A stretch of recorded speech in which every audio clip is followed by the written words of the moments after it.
ప్రజాగళం సభలో చంద్రబాబు కమెంట్స్ కు కౌంటర్ ఇచ్చారు మాజీ మంత్రి పేర్ని నాని.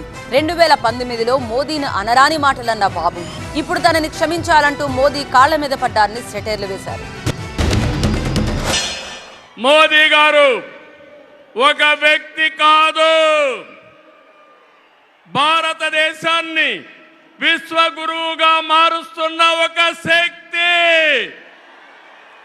అవునా కాదా? మోదీ అంటే సమిక్షేమం, మోదీ అంటే అభివృద్ధి, మోదీ అంటే సంస్కరణ, మోదీ అంటే భవిష్యత్తు, మోదీ అంటే ఆత్మగౌరవం, ఆత్మవిశ్వాసం. ప్రపంచం మెచ్చిన మేటైన నాయకుడు మన నరేంద్ర మోదీ గారు.